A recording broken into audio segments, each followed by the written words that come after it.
اتنی بڑی بات ارشاد فرمائی، فرمایا لا تقنطوا من رحمت اللہ، تم نے میری رحمت سے نا امید نہیں ہونا۔ اللہ کی رحمت سے نا مالک کیا ملے گا؟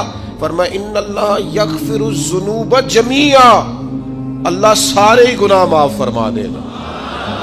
تو جن لوگوں کو اللہ کی رحمت پر نبی کریم علیہ السلام تشریف فرما ہے، امام غزالی نے لکھا ایک بدو آ گیا، دیہاتی سادہ آدمی، سادے بندے بھی سادے ہوتے ہیں، ان کا بھی اپنا طرز زندگی ہوتا ہے۔ تو بدو آ گیا، سادہ آدمی تھا، آتے ہی السلام علیکم لے کے نا تو کوئی بات ہی نہیں کی، سیدھا سیدھا ہی کہتا یا رسول اللہ صلی اللہ علیہ وسلم یہ بتائیں قیامت کے دن حساب کس نے لینا ہے؟ حضور فرمانے لگے بھائی یہ تو بڑی صاف سی اور مختصر سی اور سادہ سی بات ہے، حساب تو اللہ تعالیٰ نے لینا ہے۔ اب اس نے جو لفظ کہے اللہ کے حبیب کی آنکھوں میں آنسو آ گئے، کہنے لگے اگر اللہ نے حساب لینا ہے پھر انشاءاللہ کرم ہی ہوگا۔ تو حضور فرمانے لگے تمہیں یہ امید کس طرح ہے؟ تو عرض کرنے لگے یا رسول اللہ کریم جب غالب آتا ہے تو معاف ہی کرتا ہے، جب کریم کا غلبہ ہوتا ہے نا، کریم بندہ جب کسی پہ قبضہ کر لے تو پھر معاف کرتا ہے، تو اللہ تو سب سے بڑا مہربان ہے۔ وہ بات کی اور اگلا جملہ ہی کوئی نہیں کہا، وہ چلے گئے۔ تو حضور علیہ السلام نے اب اس بات پر رزلٹ دیا، فرمانے لگے کریم محبوب بندہ سادہ تھا، بات بہت بڑی کر گیا ہے، بڑی بات کر گیا، سادہ آدمی۔ میرے عزیز، اللہ کی رحمت پر جن لوگوں کو امید ہو انہیں موت سے ڈر اور پھر جن کو محبوب کی ملاقات کا شوق ہو نا، ہم نے جان دے دی وعدہ دیدار پر، ہم سے وعدہ کیا گیا تھا کہ تم مرو گے نا تو تمہیں دیدار ملے گا، تو ہم نے جان ہی دے دی وعدہ دیدار پر، جان ہی دے دی وعدہ دیدار پر۔ اور پھر فرماتے ہیں نقد اپنا دام ہو ہی جائے گا، فرماتے ہیں ہم نے جان دی ہے اس وعدے پر کہ وہ ملے گا، تو امید ہے کہ یہ سودا ادھار نہیں، جیسے ہی قبر میں جائیں گے سامنے حضور کی زیارت نصیب ہو جائے گی۔ اس لیے لحد میں بھی عشق رخ شاہ کا داغ لے کے چلے، اندھیری رات سنی تھی سو چراغ لے کے چلے۔ یہ حدیث آپ نے بھولنی نہیں، یہ تنہائیوں میں یاد رکھنے کی روایت ہے، یہ تنہائیوں میں پڑھنے کی روایت ہے۔ یہ اپنے ذوق کو تازہ، جو لوگ کہتے ہیں نا وجد سرور کیف میں جانا چاہتا ہوں، وہ مشکاۃ شریف کی اس حدیث کو دیکھے۔ اللہ کے حبیب علیہ السلام نے فرمایا لوگوں میں تمہیں بتاؤں قیامت کے دن اللہ تعالیٰ بندوں سے پہلا سوال کیا فرمائیں گے اور بندے اس کا جواب کیا دیں گے؟ یا رسول اللہ کرم فرمائیے، بتائیے۔ تو کریم فرمانے لگے اللہ تعالیٰ قیامت کے دن بندوں سے سب سے پہلا سوال، اگرچہ بعض اور احادیث میں اور سوالات بھی آئے ہیں قیامت میں جو سب سے پہلے ہوں گے، لیکن اس حدیث میں یہ والا سوال حضور نے بیان فرمایا۔ حضور فرمانے لگے اللہ قیامت کے دن اپنے بندوں سے سب سے پہلا سوال یہ فرمائے گا کیا تم میری ملاقات کو پسند کرتے تھے؟ اوئے ہوئے ہوئے، کیا تمہارا ملنے کو جی چاہتا تھا؟ کبھی اے حقیقت منتظر نظر آ نہ لباس مجاز۔ اقبال کہتے ہیں تیرے کرم اتنے ہیں دل کرتا ہے تجھے دیکھیں، کبھی کبھی اے حقیقت منتظر نظر آ نہ لباس مجاز میں، لاکھوں سجدے تڑپ رہے ہیں میری جبین نیاز میں، تمہارا دل کرتا تھا مجھ سے ملنے کو؟ حضور فرماتے بندے عرض کریں گے مالک بڑا دل کرتا تھا۔ تو پھر اللہ فرمائیں گے یہ گفتگو کی معنویت تو دیکھو یار، اس کا حسن تو دیکھو۔ اللہ پھر پوچھیں گے کیوں دل کرتا تھا تمہارا؟ دل کرتا تھا تو کیوں کرتا تھا؟ عرض کریں گے مالک اس لیے کہ ہمیں امید تھی کہ تو معاف بھی کر دے گا، رحمت بھی فرمائے گا، اس معافی کی امید پر دل کرتا تھا تو ملے۔ حضور فرماتے ہیں پھر رب فرمائے گا مجھ پر واجب ہے، میں نے اپنے کرم سے واجب کر لیا ہے کہ آج تمہیں جنت عطا کروں گا۔ یہ جو ملاقات ہے نا، ملاقات کہ وہ ملیں گے، ان سے ملاقات ہوگی۔ عمر بیت گئی نا نام جپتے، عمر بیت گئی نا تذکرہ کرتے، ہم سے بھی لوگ پوچھتے ہیں کیا کمائی کی، کیا زندگی میں حاصل کیا، تو ہم کہتے ہیں شرق سے غرب تک ملک کے کونے سے لے کر دوسرے کونے تک مدینے والے کی بات کی ہے، حضور کا ذکر کیا ہے۔ نبی پاک کے میں اپنی حیاتی تو قربان تھی، وہاں ساری محمد محمد پکیندے گزر گئی ساری۔ یہ اعزاز ہے، یہ کرم ہے۔ اب کیا ہوتا ہے، گناہگار لوگ ہیں، اتنا بڑا دعویٰ تو نہیں کر سکتے، لیکن دل تو چاہتا ہے نا کہ چلو جس کا نام لیا ہے اس کی کبھی زیارت بھی ہو، کبھی ملاقات بھی ہو، کبھی نظر کرم بھی ہو۔ کسی نے اپنے محبوب سے کہا تھا کہ ذرا ایک نظر مجھ پہ بھی کیجئے، تو قریب بیٹھے ایک شخص نے کہا یار تو نے بڑا دعویٰ کیا ہے، جو محبوب ہوتے ہیں ان کو تکلیف نہیں دی جاتی، تو کہتا ہے پورا چہرہ ہی تیری طرف پھیرے۔ تو پھر اس نے اس درویش سے پوچھا کہ میں بھلا پھر کیا کروں، میرا دل تو میرا بھی کرتا ہے نا، چلو یہ تو آپ کی بات ٹھیک ہے کہ اب میں محبوب سے کہوں کہ اتنی تکلیف کرے کہ میری طرف پورا رخ پھیرے تو ٹھیک نہیں، تو پھر بتائیں میں کیا کروں؟ تو اس نے کہا ان راہوں میں کھڑا ہو جا جن راہوں کی طرف وہ کریم دیکھتا ہے۔ چلو اسی با کردار کو دیکھتے دیکھتے بیچ میں تیرے اوپر بھی نظر، مجھ پہ محشر میں نصیر ان کی نظر پڑ ہی گئی، مجھ پہ محشر میں نصیر ان کی نظر۔ اوئے ہوئے، اللہ کرے آپ کو بھی وہ لطف آئے جو مجھے آ رہا۔ کہتے مجھ پہ محشر میں نصیر ان کی نظر، یہ انتہائی عاجزی ہے کہنے والے کی۔ اس نے بالکل اپنے آپ کو ختم کر کے کہا کہ میں قابل تو نہیں تھا، اور میں پھر تکلیف دیتا کہ میری طرف دیکھیں، اسپیشل میرے لیے وقت نکالیں، پر کرم یہ ہوا کہ مجھ پہ محشر میں نصیر ان کی نظر پڑ ہی گئی۔ کہنے والے اسے کہتے ہیں خدا کا کرنا، کہنے والے اسے کہتے ہیں خدا کا کرنا۔ اللہ نے کیا کہ نظر مجھ پر پڑ ہی گئی، اور جب پھر پڑ گئی تو تیری ایک نظر کا کمال ہے اور میری زندگی کا سوال ہے، بس جب پڑ گئی تو سو پھر پڑ گئی۔ موت سے وہ بندہ کبھی نہیں ڈرتا جسے ملاقات کا شوق ہو، ملنا چاہے داتا علی اجویری سے اور موت سے ڈرے، ملنا چاہے حضرت غوث پاک جیلانی سے اور پھر موت سے ڈرے۔ زندگی گزری ہو علی علی کرتے پھر موت سے ڈرے، عمر بھر سیدنا عثمان غنی کی سخاوت کی بات کی ہو اور پھر جنت میں جا کے ان سے ملنے کا شوق پیدا نہ کرے، ساری زندگی سیدنا فاروق کا عدل بیان کیا ہو، ساری زندگی ان کے انصاف کا تذکرہ کیا ہو، پوری امت کو بتایا ہو کہ اگر جینا چاہتے ہو تو عمر کے رستوں پر چلو، اور پھر یہ موت سے ڈرے اور مر کے جناب فاروق اعظم کی زیارت کو پسند نہ کرے۔ جسے صدیق کی وفائیں یاد ہو، جنہیں جناب ابو بکر صدیق کا عشق یاد ہو، وہ پھر ان کی زیارت نہ کرنا چاہے اور ساری عمر حضور کی نعت پڑھی ہو۔ مانا نہیں آتا تھا پھر بھی کہا بلغ العلا بکمالہ کشف الدجا بجمالہ حسنت جمیع خصالہ صلو علیہ والہ سے نہیں ترجمہ آتا تھا، پر جب بھی کو پڑھتا تھا یہ بھی جھومتا تھا، مولا یا صلی وسلم دائماً۔ میں آپ کو بتاتا ہوں، توتلا آدمی، توتلا اور دیوانہ مجذوب بیچارہ، سمجھ نہیں، توتلا بولنا بھی ٹھیک نہیں آتا۔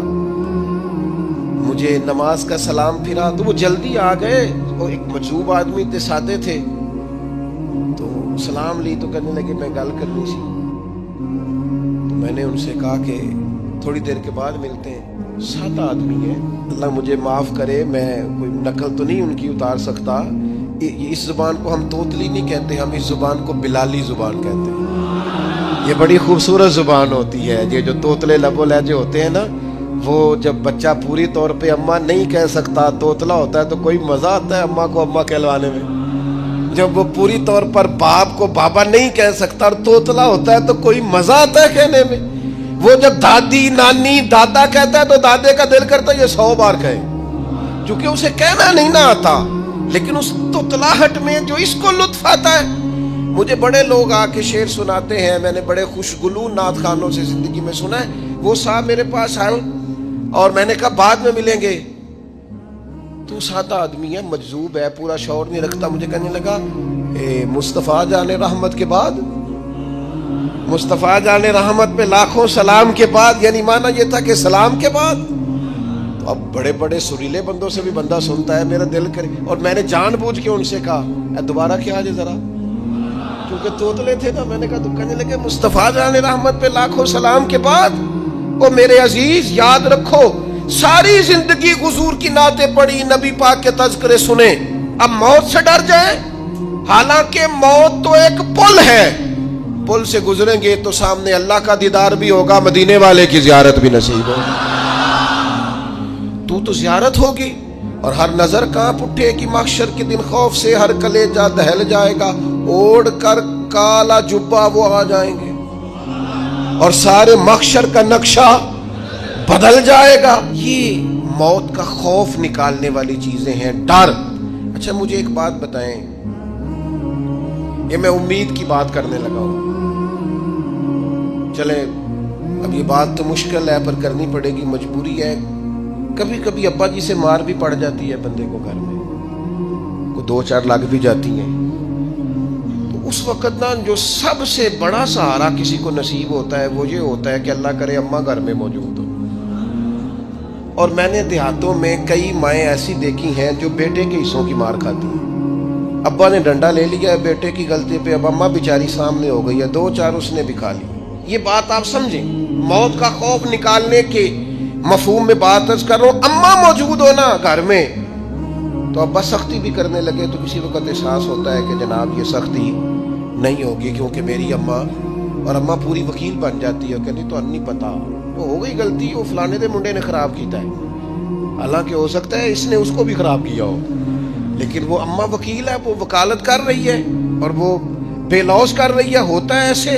اس بات کو سمجھ لے اچھے طور پر، موت کا خوف نہیں، ڈر نہیں، اس لیے کہ گھر میں ماں موجود ہو تو باپ کا ڈر نہیں ہوتا، تو قبر حشر میں تو رسول کریم موجود ہے، وہاں تو نبی کریم موجود ہے، وہاں تو اللہ کریم اپنی رحمت فرمائے گا بندوں پر، اس لیے خوف نہیں، پینک نہیں، اپنی غلطیوں کا احساس ضرور کریں، اپنے اعمال پر توجہ ضرور دیں، لیکن موت کے خوف تلے دبتے نہ جائیں، انشاءاللہ صبح قیامت کرم ہوگا۔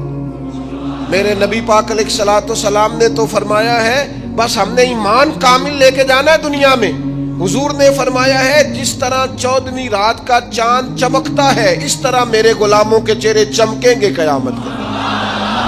اللہ کے رسول صلی اللہ علیہ وسلم فرماتے ہیں جسم کے جن جن حصوں پر وضو کا پانی لگتا رہا وہ قیامت میں چمکیں گے، دور سے لوگ ان کا نور دیکھیں گے، پتہ چلے گا وہ محمد عربی کے غلام آ رہے ہیں۔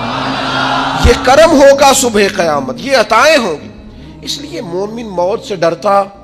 سیدنا بلال حبشی رضی اللہ تعالیٰ عنہ، آخری وقت ہے، نزع کا عالم طاری، اور یہ گفتگو دیکھیں غلاموں کی، آپ کی اہلیہ رو پڑی، کہنے لگی ہائے ہائے افسوس۔ حضرت بلال فرمانے لگے کیا ہوا؟ کہنے لگی افسوس ہے کہ آپ دنیا سے جا رہے ہیں۔ تو حضرت بلال نے مضمون ہی بدل دیا، سوچ کا زاویہ ہی بدل دیا، فرمانے لگے یہ افسوس کا مقام نہیں، یہ تو خوشی کا مقام ہے، اس لیے کہ میری آج آنکھیں بند ہوں گی، قبر میں کھلیں گی، مدینے والے محبوب سے بھی ملوں گا، حضور کے غلاموں سے بھی ملوں گا صلی اللہ تعالی علیہ وسلم۔ تو موت تو مقام مسرت ہے، اور اگر یہ مل جائے زندگی میں، ایک بدو ایمان لے آئے، ابن ماجہ میں موجود ہے، حضرت ابو ہریرہ رضی اللہ تعالیٰ عنہ حدیث کے راوی ہیں، فرماتے ہیں ایک بدو ایمان لائے اور انہوں نے حضور علیہ السلام کے ساتھ ہجرت بھی کی، ابن ماجہ میں موجود ہے۔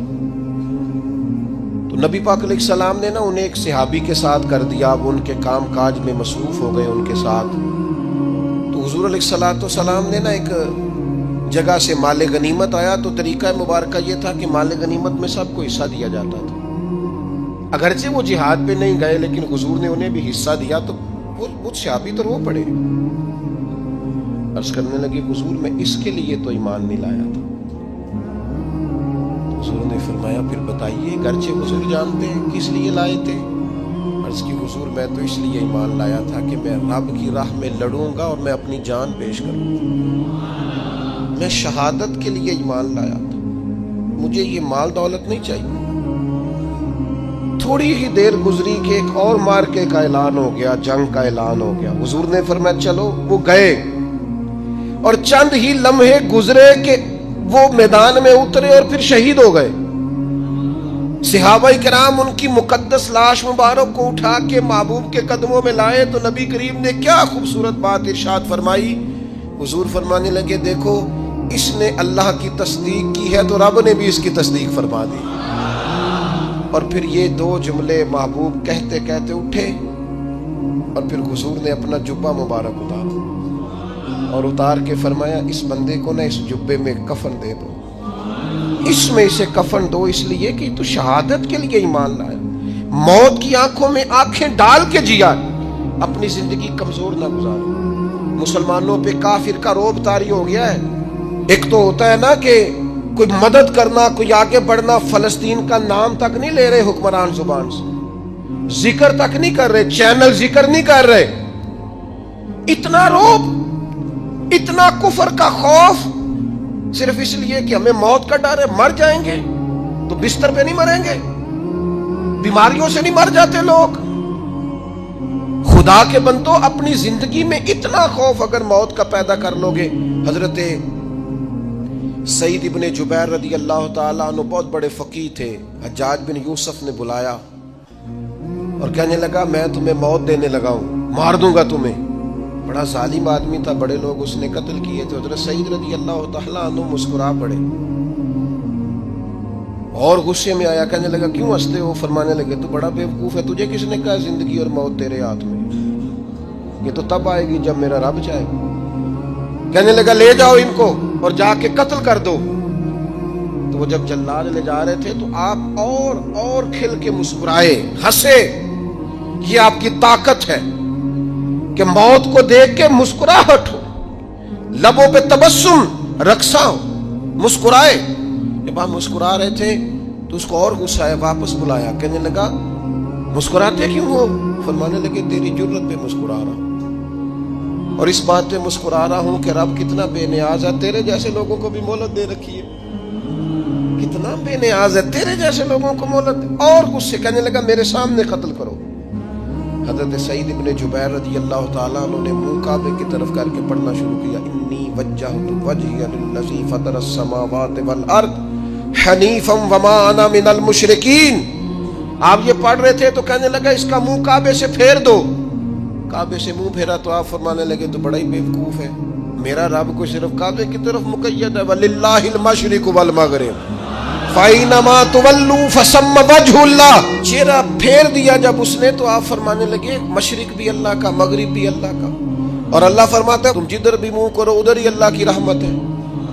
یہ پڑھا تو اب اس نے لٹایا, اور جب وہ آپ کو قتل کر رہا تھا تو حضرت سعید ابن جبیر کی ایک زوردار آواز گونجی. فرمایا یاد رکھنا مجھے اسی طرح قتل کرنا جس طرح تم خود قیامت میں قتل ہونا پسند کرتے ہو. میرا آخرت پر یقین کامل ہے, محشر میں عدالت لگے گی, میں تمہیں قتل کروں گا میں.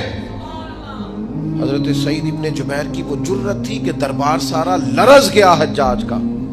حضرت سعید ابن جبیر رضی اللہ تعالیٰ عنہ کہنے لگے اللہ اسے میرے بعد کسی پر مسلط نہ کرنا, میرا قتل آخری ہو, میرے بعد نہ ہو. ڈر گئے لوگ, سہم گئے. اور وہ جو جلاد آپ کو قتل کر رہا تھا اس کے بھی ہاتھ کانپ رہے تھے. اتنی جرت, موت کا ایک منٹ کے لیے خوف نہیں. حضرت سعید ابن جبیر رضی اللہ تعالیٰ عنہ شہید ہو گئے تو اتنا خون نکلا, اتنا خون نکلا, اتنا خون نکلا, خون بند ہی نہیں ہو رہا. ایک طبیب بیٹھا تھا, ہانپتے کانپتے ڈرے ہوئے سہمے ہوئے. حجاج کہنے لگا اسے اتنا خون؟ تو کہنے لگا بادشاہ میں نے سالوں مریض دیکھے ہیں, اس کو پتہ چل جائے نا مرنے والا ہوں وہ تو اتنا خوف میں آتا ہے, پہلے ہی اس کا سارا خون جم جاتا ہے اور سکڑ جاتا ہے اور اس کا خون جل جاتا ہے. یہ جو بندہ تم نے شہید کیا ہے نا اس میں ایک رتی برابر بھی موت کا خوف نہیں. موت کے خوف سے بے نیاز تھا, اتنا خون نکلا. حضرت سعید ابن جبیر شہید ہوئے اسی دن حجاج کے پیٹ میں درد شروع ہوا. صرف 15 دن حجاج بعد میں زندہ رہا ہے, 15 دن, اور ساری رات تڑپتا تھا, کہتا تھا مجھے خواب میں آ کے پیروں سے گھسیٹتے. حضرت سعید ابن جبیر چلاتا تڑپتا. 15 دنوں کے اندر طبیبوں نے کہا تیرا جو مرض ہے یہ کوئی آسمانی عذاب ہے. میرے عزیز موت سے ڈرے نہیں بلکہ جو ظالم ہو ان کو ڈرا دیں, یہ مومن کی شان ہے. اپنی اپنی زندگی کے اندر سے موت کا خوف نکال دیں تاکہ زندگی کے جو دن ہیں وہ جیے تو جا سکیں, وہ انسان مضبوطی سے وقت سے گزار سکے. حضرت علی شیر خدا رضی اللہ تعالیٰ عنہ نا وہ جیکٹ نہیں پہنتے تھے جنگی, جو کمر پہ پیچھے لوگ پہنتے تھے نا, تلوار کوئی مارے تو زخم نہ ہو. تو کسی نے مولا علی شیر خدا رضی اللہ تعالیٰ عنہ سے فرمایا پشت پر آپ وہ جیکٹ نہیں پہنتے لوہے کی. آپ فرمانے لگے پشت تو دکھانی نہیں تو کہنے لگے موت سے ڈر نہیں آتا؟ فرمایا بالکل بھی نہیں. اور فرمایا مجھے بالکل ڈر نہیں آتا کہ میں موت پر آ گروں یا موت میرے اوپر جا گرے. ہم تو شہادت حضرت خالد بن ولید رضی اللہ تعالیٰ عنہ ایک دن نوجوانوں کو خطاب کرتے کرتے کہنے لگے موت سے کبھی نہ ڈرنا, میں نے ساری زندگی جنگوں میں گزاری ہے, میرے وجود پر ایک ذرہ بھی جسم کا حصہ ایسا نہیں جس پر زخم نہ ہو. اور جو کہتے کہتے رو پڑے. فرمانے لگے یہ بات کرتے کرتے رو پڑے. فرمانے لگے دیکھ لو زندگی ساری میدانوں میں گزاری ہے, لیکن شہادت اللہ تعالیٰ نے میرے لیے وہاں نہیں لکھی تھی, یہاں اللہ تعالیٰ نے اپنی رحمت کے لیے موت میرے لیے لکھی تھی. تو یہ تو اللہ کا کرم ہے. قریب ایک بزرگ صحابی اور بیٹھے تھے, فرمانے لگے آپ کی نیت شہادت کی تھی, انشاءاللہ آپ قیامت میں شہیدوں میں ہی کھڑے کیے جائیں گے. تو میرے عزیز خوف نہیں موت کا. آخر میں 2-3 گزارشات عرض کرنی ہے. ایک تو میری آپ سے گزارش ہے, انہوں نے ابھی تک قرآن مجید کی تلاوت شروع نہیں کی, وہ ابھی سے آج سے 10 منٹ ٹائم ہو تو مسجد میں بیٹھ کے ایک رکوع پڑھ کے جائیں. قرآن مجید نہیں چھوڑنا. رمضان کا تعارف یہ ہے کہ شہر رمضان الذی انزل فیہ القرآن, تو قرآن مجید سے دلچسپی. دوسری میری گزارش ہے راشن بانٹنے والوں سے بھی کہ مہربانی کریں لائنوں میں لگانا چھوڑ دیں, اور لینے والوں سے بھی میری عرض ہے کہ اللہ تعالیٰ سارا سال عطا کرتا ہے, 3-4 ہزار کے لیے کیوں اپنے آپ کو آپ تکلیف میں ڈالتے ہیں, سارا سال اللہ دیتا ہے. اور پھر میری آپ سے یہ بھی اپیل ہوگی کہ طبیعتوں میں حلم پیدا کریں, بردباری پیدا کریں, یہ بڑی ضروری چیز ہے. مثبت سوچیں لائیں, روزہ ہماری تربیت کرتا ہے. اور پھر آپ سے یہ بھی اپیل کروں گا رمضان شریف کی مقدس گھڑیوں میں صرف اپنے لیے نہیں سوچے, امت کے لیے سوچیں, بالخصوص فلسطین کے مسلمانوں کے لیے. کم از کم دعا مومن کا ہتھیار ہے, وہ تو جم کے کریں اللہ کے حضور.